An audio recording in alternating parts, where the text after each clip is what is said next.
ပေါင်းဦးထိုင်ကောင်းပြတ်တဲ့ဆိုပြီးတော့ကျွန်တော်ဒီပြင်ပို့လေးပေးထားလေးရှိတယ်ပေါ့နော်အဲ့ဒါကကျွန်တော်တို့ဖွင့်ကြည့်မှဖြစ်ပါတယ်ပေါင်းဦးထိုင်ကောင်းပြတ်တဲ့ဟာ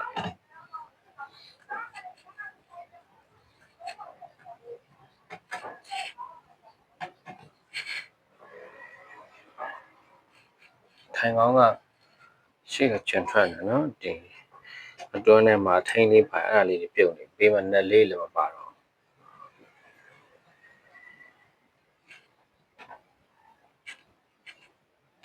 နယ်လေးကိုကျွန်တော်ဖြုတ်ပြီးလို့ရှိရင်ဒီချာလေးထားမှရမယ်နော်ဘာလို့နယ်လေးတွေကတန်ကျေးတာမရှိတာပေါ့နော်လိုအပ်လို့ရှာရင်ကြတော့မလွယ်ပါဘူးခင်ဗျအခုဒီမှာဆိုရင်ကြည့်လိုက်မယ်ဆိုရင်ဒီမှာဆိုရင်သူကဖြူကတွေ့လောက်တယ်နော်ဒီမှာဖြူကလည်းပြုတ်ထွက်နေတယ်သူ့ကိုစစ်တယ်ဒီမှာရောက်နေဒါလေးတွေကအပူခံတဲ့ဟာလေးပေါ့နော်အပူခံပိုက်လေးတွေ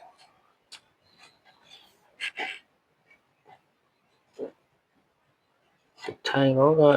ပြောရမယ်ဆိုတော့ထိုင်ကောင်းကငုတ်တွေပါရိုင်းတာနဲ့တာမျိုးလည်းမရှိသေးဘူးဗျထိုင်ကောင်းကကောင်းနေတယ်လို့ပြောလို့ရတယ်ဒီကဖြူတော့ပြတ်သွားပြီပေါ့နော်ဖြူရဲ့ဒီထိုင်ကောင်းအတွင်းထဲကရေအောင်ထိန်းတဲ့ဟာလေးပေါ့နော်အဲ့ဒါလေးလည်းမပါတော့စကနေမပါတာလားဘယ်လိုလဲမသိနော်ဒီမှာဒါဆိုရင်ကျွန်တော်တို့ဖြူလေးပေါ့ဖြူလေးပြတ်နေပြီ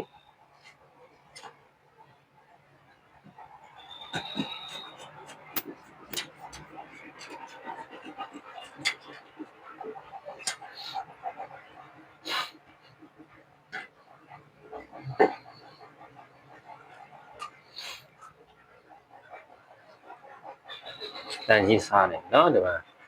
ကျွန်တော်တို့ဒီငုတ်လေးရဲ့အခြေလေးကြည့်လိုက်ပါဘောနော်ငုတ်လေးရဲ့အခြေလေးကြည့်လိုက်ပါတန်ကြီးတော်စားတယ်အဲ့ဒါမျိုးဆိုရင်ကျွန်တော်တို့လဲတာပြူတာလုပ်နေဆိုရင်တော့မှဒီကျိုးလေးဖြူလေးကိုပြန်တက်မယ်ဆိုတော့မှဒီ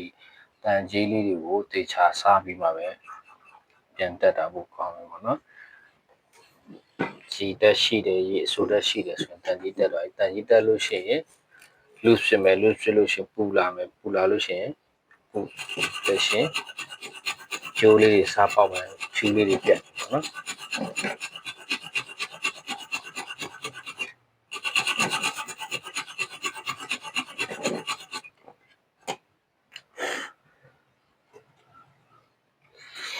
ဆိုတော့ကျွန်တော်က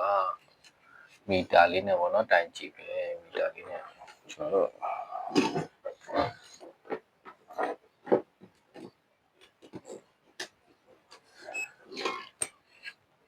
မီတာလေးနဲ့တိုင်ကြည့်ပေါ့နော်အလုပ်လုပ်လာမလုပ်ရအောင်ဆိုဒီဘက်ကတစာဦးဒီမှာတိုင်ကြည့်ရောက်တယ်ဒေါက်တာကကတ်ကိုနေတယ်ဒီခလုတ်ကလုံးမလို့တော့ပြောချင်တာနော်ဒီခလုတ်လုံးမလို့တော့ဘာလို့ဆိုတော့ဒါကခလုတ်နှိမ့်လဲမှာပဲသွားရမယ်နေဆိုဒီ point လည်းမကောင်းတော့နောက် point လည်းမကောင်းတော့ဘူးဒီအဓိကဖြူလေးပြတ်တဲ့ point လည်းမကောင်းတော့အမြဲတမ်းကပ်ပြီးတော့တူးနေမယ်အနေထားမျိုးရှိတယ်ပိုးတူးတဲ့ပြဿနာဆိုဒီလိုမျိုးပြဿနာပါနော်ကျွန်တော်တို့ဒီ point လေးပေါ့နော်ဒါလေးကိုကျွန်တော်တို့ point လေးလို့ခေါ်တယ်ဒါလေးကို point လေးလို့ခေါ်တယ်နော် point လေးလို့ခေါ်တယ်အဲ့ဒါမှကျွန်တော်တို့ဒီမှာ deliver နှစ်ခုကခလုတ်နှိမ့်လဲမှာပဲဒီဘက်နှစ်ခုကအဆက်အသွယ်ရှိရပါခုကဒီ point ကကတ်နေတယ်ဒီမှာမျိုးအဲ့ဆိုလို့ရှိရင်မနှိမ့်လဲသူကတ်နေတယ်ဒီမှာမျိုးအဲ့ဆိုရင် O2 မဲ့ပြဿနာရှိတယ်နော် O2 မဲ့ပြဿနာရှိတယ်ဒီဟာကအလုံးမလို့တော့ပဲဒီအထိုင်ရပဲလိုက်တယ်နော်ထိုင်ရပဲလိုက်ဒီကောင်းရအရင်ကတ်တယ်ဒီတန်ပြားနှစ်ခုနော်ကျွန်တော်ခဏပြောနေကျွန်တော်တီးတန်းလေးဗီဒီယိုနောက်ကျွန်တော်လုပ်ပေးမယ်ပိုးတူလို့ရှိရင်ဒီ point လေးကတ်နေတယ်ဒီ point လေးပြန်ချေရမယ်လို့ကျွန်တော်ခဏပြောရနော်အဲ့ဆိုကျွန်တော်ဒီ point ကိုပြန်ချေမယ်ဒီအထိုင်တွေငြိမ်လာထိုင်တွေကလည်းဒါလေးတွေကလည်းဒီနာပဲ့တယ်ပဲ့ပြီးလှုပ်တယ်နည်းနည်းတော့လှုပ်တယ်မသုံးလို့ရတယ်အဲ့ဆိုတော့ဒီဟာကလည်းကိုယ့်အတူကိုယ်ဒီလေးထားပြီးတိတ်ပြီးတော့နော်အဲ့ဆိုတော့ကျွန်တော် point ကို ပိုင်မလဲခင်မှာ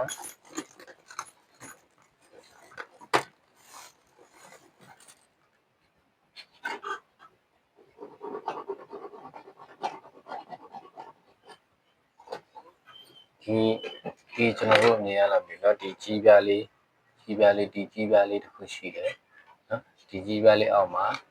ကြီးပြားလေးနောက်ထပ်တစ်ခုရှိတယ်เนาะအဲ့နှစ်ခုရဲ့လည်းမပူလေးတွေရှိတယ်เนาะအဲ့ပူလေးတွေကိုဝတ်တန်ကြည့်လိုက်လို့မဲနေလို့ရှိရင်ကော်ပလေးနဲ့စားပြပါမယ်เนาะကော်ပလေးနဲ့စားပြပါလိုလန်လိုက်လေရတယ်လိုလန်လိုက်ပြီးတော့လှန်လိုက်တယ်ဆိုတော့ကိုယ့်အတူပြန်တိချပြန်ချင်ရမယ်ပေါ့เนาะအရင်မလန်တာတော့ကောင်းတယ်အဲဆိုရင်လှန်လိုက်လို့ရှိရင်သူ့ရဲ့အပြားကဒါလေးကပြော့သွားတယ်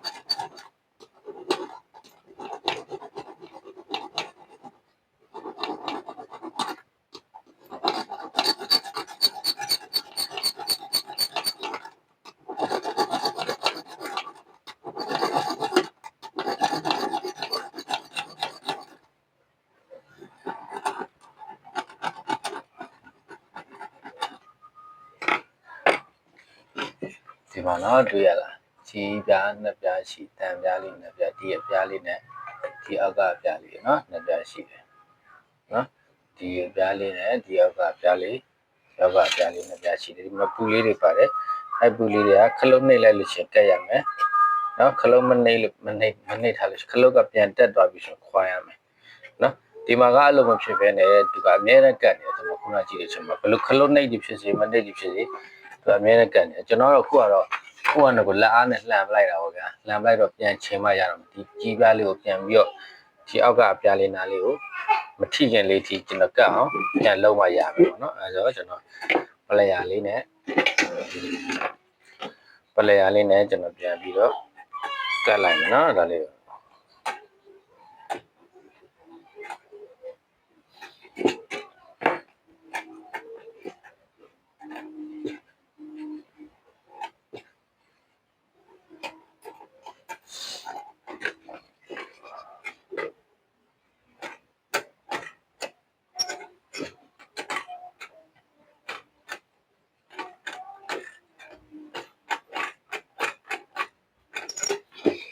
ဒါကအခြေအနေသင်ထားတဲ့ထက်ပိုဆိုးနေတယ်ဗျဒီကော်တွေလည်းပြော့နေ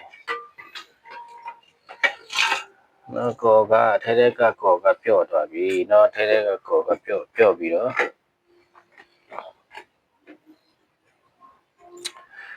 ဒါမျိုးတွေကြတော့ဗောနော်ကျွန်တော်တို့ပြင်တဲ့ခါမှာခက်ခဲရှိရဗောနော်အခုကပြင်ဖို့ကျွန်တော်တို့ပေးလိုက်တယ်ပြင်ဖို့လာပေးတယ်ဗောနော်ပေးတယ်ဆိုပေမဲ့သူကတော့ဒီထိုင်လေးမကောင်းဘူးဆိုပြောသွားတယ်ကျွန်တော်လည်းဘာရနဲ့တခြားဖွင့်မဆက်လိုက်ဘူးဒီတိုင်းလေးပဲယူထားလိုက်တယ်နော်တကယ်တော့ဖြစ်နေတဲ့ပြဿနာကအများကြီးဖြစ်နေတယ်ကျွန်တော်ပထမတစ်ခါပြောတော့ကျွန်တော်ဖြူကပြတ်နေတယ်နော်ဖြူကဒီမှာပြတ်နေဒီမှာတန်ကြီးတွေဆက်ဖြူကပြတ်နေဖြူကဘာလို့ပြတ်လဲဆိုလို့ရှိရင်ကျွန်တော်ဒီ point ကအများနဲ့ကတ်နေတော့ဖြူကပြတ်သွားတယ်ဖြူကဒီတိုင်းသူ့အနေနဲ့ပြတ်တာမျိုးလို့နော်သူ့အနေနဲ့တက်မှတ်တဲ့လျှက်စစ်ပမာဏသွားနေလိစီစစ်နေတယ်နော်အပူအားရမကြည့်ဘူးဆိုရှင်ဖြူကသူ့အနေနဲ့မပြတ်ဘူးတော့နော်ဖြူကဘာလို့ပြတ်လဲဆိုတော့ကျွန်တော်ဒီမှာက point ကအမြဲတမ်းကတ်နေတယ်။ O2 လိမ့်မယ်တေးကြပါတော့ခွာဒီ O ကနော် O2 လိမ့်မယ်အဲ့ဒါကြောင့်ဒီကောင်ကကတ်နေမှာကတ်နေတဲ့အတွက်ကြောင့် O2 သွားတယ်နော် O2 ရဲ့အချိန်မှာအပူချိန် heat ကတက်လာတဲ့အချိန်မှာဖြူပြတ်သွားတယ်ဖြူကဖြတ်ပေးလိုက်တာပေါ့ဗျာဖြူပြတ်သွားတယ်နော်အဲ့လိုနဲ့မပြီးသေးဘူးဒီမှာဘာတစ်ခုသွားပြီးထိလိုက်တယ်ဒီကော်ကနော်ဒီ plastic ကသူတို့ကတတ်မှတ်တဲ့အပူချိန်ရောက်လို့ရှိရင်သူကနော်တတ်မှတ်တဲ့အပူချိန်ရောက်လို့ရှိရင်သူကကွာနော်တတ်မှတ်တဲ့အပူချိန်ရောက်လို့ရှိရင်သူကကွာနော်တတ်မှတ်sorry နော်သူကတတ်မှတ်တဲ့အပူချိန်ရောက်ပြော့မှာပဲသူရဲ့ခန္ဓာရဲ့အပူချိန်ရောက်လို့ရှိရင်ပြော့သွားမှာပဲနော်အဲ့တော့ကြောင့်ဟိုဒီဟာလေးကမနှိပ်ခင်ကနေတယ်ဘာမှမနှိပ်ရဘူးဒီမှာအောက်မှာကတ်နေနှိပ်လို့လည်းမရဘူးဒါလေးကအပေါ်ပြင့်နေရမှာတကယ်တမ်းနော်ဒီအတွင်းထဲမှာပြော့ပြီးတော့သူအဆောင်ပုံစံတိုင်းမဟုတ်တော့ဖြစ်တယ်အဲ့ဒါကြတော့ကျွန်တော်တို့တော့ခက်ခဲသွားပြီပေါ့နော်ဒီဟာကပြင်ဖို့ရာကခက်ခဲသွားပြီဆိုတာကဒီဟာကကျွန်တော်တို့ခဏတစ်ဖြုတ်လို့တော့ထဲထဲကိုအပူပေးပြီးတော့အားနဲ့ပြင်ပြရ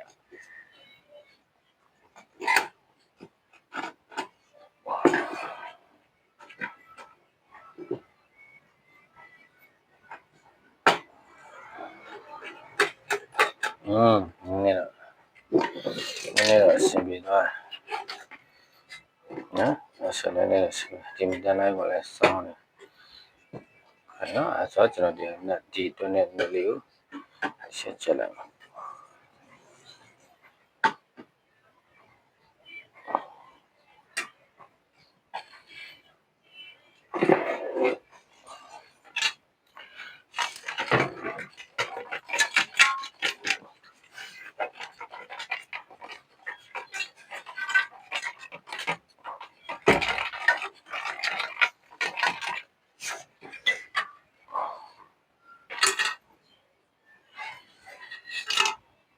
တော့ဒီမှာကျွန်တော်တို့အတွင်းထဲမှာထိန်းတဲ့ဟာကအတွင်းထဲမှာထိန်းတဲ့ဟာတော့ပြော့ပြီနော်ညလာပြီဒီမှာအတွင်းထဲမှာထိန်းတဲ့ဟာတော့အရင်ပြော့တာနော်အဲ့ဆိုကျွန်တော်ကဲအဲ့ဆို point ချိန်ပြီးသွားပြီ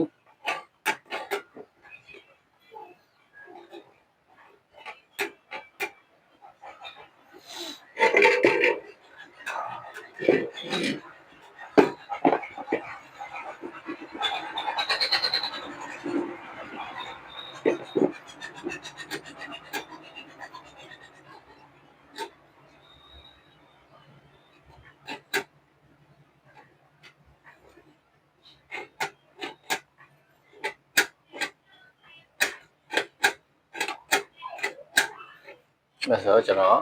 point လေးကိုဒီမှာချိန်လိုက်ပြီနော် point လေးပြန်ချိန်လိုက်ပြီမီတာနဲ့စမ်းကြည့်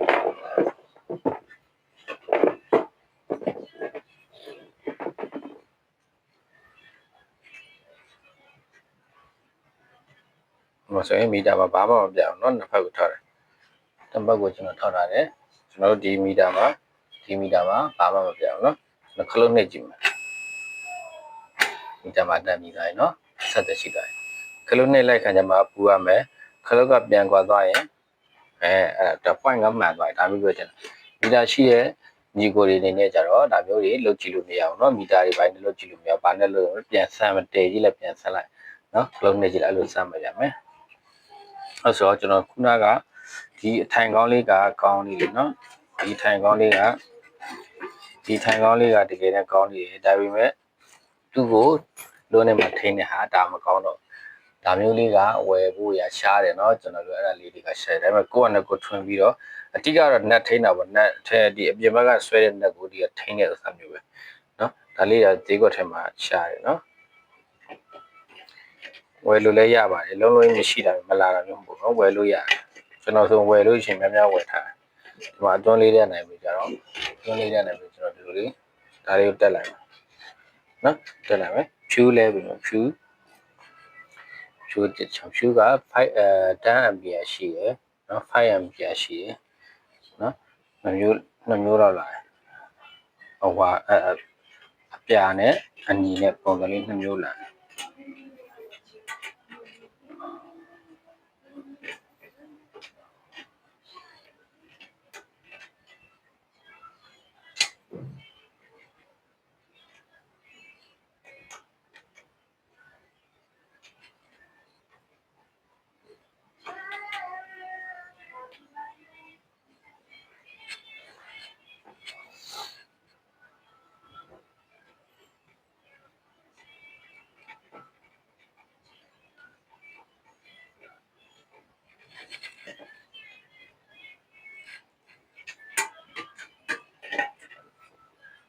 နောက်ခုဆိုရင်ကျွန်တော်ဒါလေးကိုလဲလိုက်ပြီခုနကသူကအထိမ်းမရှိတဲ့အတွက်ဒါကြီးဒီကောင်ကြီးကအပြင်ထွက်နေတယ်เนาะဒီကောင်ကြီးကပြင်ထွက်နေတယ်အဲ့ဆိုကျွန်တော်တို့ထိမ်းလေးနဲ့ပြန်ပြီးတော့လုပ်မယ်နဲ့လေးနဲ့ပြန်ထိမ်းမယ်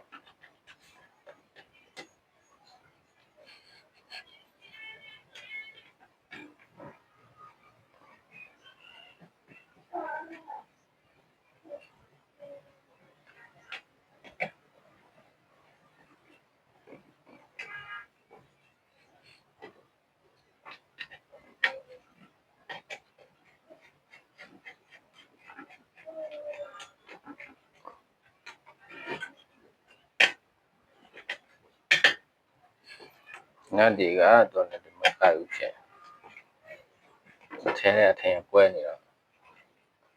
နိုင်ရင်လည်းပဲကျွန်တော်တို့ဒီပိုးကိုထိမှရအောင်နိုင်ရင်နဲ့ထိတာကိုမရဘူးဖြစ်နော်နိုင်ရင်နဲ့ထိတာမရအောင်ဆိုတော့လက်ကိုနည်းနည်းစိုက်ကြီးတာလေးယူတော့မယ်နည်းစိုက်ကြီးတယ်လေးထားပါကျွန်တော်ပြီးမှာပဲတက်လိုက်မယ်နော်ဒါလောလောဆယ် point ကလည်းလုံးလို့ထားပြီဖြူကပြန်ပြီးတော့တက်မယ်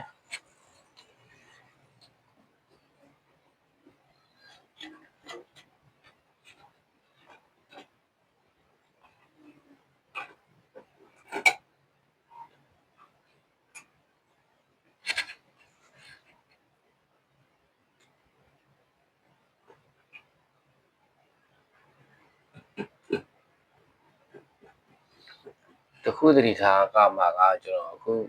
ဒါပြင်ရပြောချင်တယ်ပေါ့နော်ကျွန်တော်တို့ပေါင်းအိုးကိုနော်မကြက်ခင်တက်လို့ပဲဖြစ်ဖြစ်ပါလို့ပဲဖြစ်ဖြစ်ကျွန်တော်တို့နော်ခဲခုပြီးတော့ချက်တာမျိုးတွေပါတယ်မလုပ်ပါနဲ့နော်ခဲခုပြီးချက်တာမျိုးတွေလုပ်လို့မရပါဘူးနော်အဲလုပ်လို့ချင်းခုနကဒီခလုတ်အခြေကဟာလေးကပျော့သွားပြီးတော့ခလုတ်နှိမ့်မရတာကတ်တာတော့ဖြစ်တယ်ကျွန်တော်အဲ့ဒါဆိုလို့ရှိရင်ဘိုးပစ္စည်းမရှိဘူးเนาะအဲဒါကြောင့်ဒီခလုတ်တွေရဘိုးပစ္စည်းမရှိဘူးเนาะဒီလိုနှိမ့်တဲ့ဟာတွေကိုဒီအထိုင်တွေတော့ဘိုးပစ္စည်းမရှိဘူးအဲအတွက်ကြောင့်ကျန်တဲ့ဟာတွေဘယ်လောက်ပဲကောင်းကောင်းပေါ့เนาะကိုယ့်ဘက်ကိုထွင်ပြီးတော့အဆင်ပြေအောင်လုပ်မယ်ဆိုရင်လေကိုယ့်ဘက်ကိုလုပ်ရင်တော့ကောင်းတယ်ဒါပေမဲ့ပြင်ဆရာကြီးအပ်မယ်ဆိုရင်လည်းပြင်ဆရာကြီးကအဲ့လိုမျိုးလှုပ်ရှုံးမဲ့ဟာမျိုးကိုသူတို့အနေနဲ့မပြင်ပေးဘူးပေါ့เนาะဘာလို့လဲဆိုတော့သူတို့ကဒီဟာကိုထွန်လုပ်ဖို့တော့ကိုသူတို့ကတနည်းကုန်လောက်ချင်းကုန်မယ်เนาะအချိန်မပေးနိုင်ဘူးသူတို့လည်းเนาะဒီလိုမျိုးပြေးပြီးတော့အဆန်အများကြီးယူကြတယ်မတန်တော့ဘူးပေါ့เนาะပေးရတဲ့လူကြလည်းမတန်တော့အဲ့တော့ကြောင့်အဲ့ခဲခုချက်တာမျိုးတော့မလုပ်ပါနဲ့เนาะဒါဆိုရင်စပလင်ကနည်းနည်းအားပြော့တယ်နော်ပြောရမယ်ဆိုရင်ဒီ discipline ကအားပြောနေကျွန်တော်ခုဒီမှာနှိပ်တယ်ဒါလေးလွှတ်လိုက်လို့ရှိရင်အော်တိုပြန်ရမှာမပြန်အောင်နော်နှိပ်တယ်ကန်တက်မကန်တက်ဘူးပေါ့နော်အဲ့အခြေအနေလေးတော့ရှိတယ်ပေါ့နော်ကိုယ်တကယ်လို့ကြက်ပြီဆိုရင်ပြန်ပြီးတော့ကန်တက်မှာမကန်တက်ဖက်နဲ့ကတ်နေတယ်အဲ့တော့ဒီပေါင်းလေးဖြစ်ပြီးတော့ပြီနော်ပြောချင်တာကကျွန်တော်တို့ဒီ O2O ကထမင်းအိုးကမကြိတ်ခင်တက်တယ်ဆိုလို့ရှိရင်ဒီနေရာလေးကိုခဲခုတ်ပြီးတော့เนาะပြန်ပြီးတော့မတဲပါနဲ့เนาะအဲ့ဒါလေးကခဏပဲလုပ်လို့တစ်ခါတော့ပဲလုပ်မယ်ဆိုရင်တတိထားပြီးလို့ဘာလို့ဒီနေရာကိုပြောပြီးဆိုရင်မိတ်ဆွေတို့ဒီနဲ့အစ်ဝယ်ရဖို့များတယ်เนาะပြင်ဖို့ကလည်းဒါလေးကိုပြန်ပြီးလုပ်မယ်ဆိုရင်တော့စိတ်ရှိရင်လုပ်မယ်ဆိုရင်လုပ်လို့ရတယ်ပစ္စည်းအပေါ်ကတော့မလာဘူးเนาะကျေးဇူးပါ